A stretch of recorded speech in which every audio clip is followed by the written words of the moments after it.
Dami yatang nabulabog sa ginawa kong pasabog.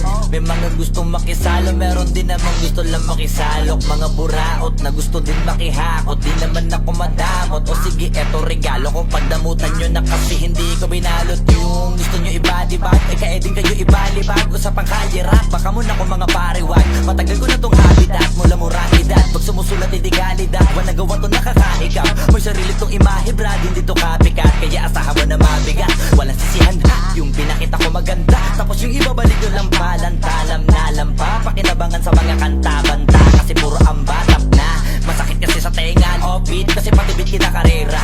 Di nyo kabisado to akin naman ni Bella. Bumalik kayo sa acapella, repa. Total, dun kayo magaling, diba? Eh di dun na kayo magbida. Ano bakante ba sa liga? Kaya tumira, baka sakaling kumabate pa halika. Kahit di ako magkakaroon, palagaan natin yung mga naghahamon. Magbabaon ako ngayon ang sumasagot kahit di tinatanong. Tawa ngayon iyak later, sige sila na yung mas greater. Kasi pag sila yung nag-rap, mahihirapan lahat pati arranger. Damn, pinili na maging hater. Pag hate, automatic kasi clickbait ew. Kahit maka million click pa yung mga beat, di mo matatawagin na hitmaker.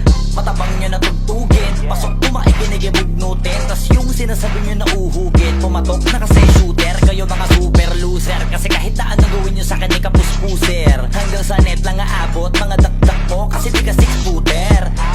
Mga feeling heavyweight na hindi na makapenetrate kasi very late. Mga di kasi nag-elevate, di na maka-enter sa gate. Hindi na sila safe, kaso takot sila umamin. Kala mo ini-interrogate, nagpaaboy yung in-underestimate. Tumawag kayo na mo pero may take away. Humiram ng flow kay Eminem, aba nakaredy rin. Gusto yata ako pestehin, nabang ako natutuwa na sa kanila para testingin ko sa experiment. Wag na kayo magulat brad, ginawa ko to ng on the spot. Kung usapang rap, kasi ako lang yung dope as fuck. Kahit di mo na i-vocal job, di na mahalaga kung sino ba yung mas mahusay. Basta ako mga sulit ko kaya kung isa buhay. Mga ulo nila tinubuan na ng sungay, sige saka kasigaw na sila doon ang mga tunay kakaumay.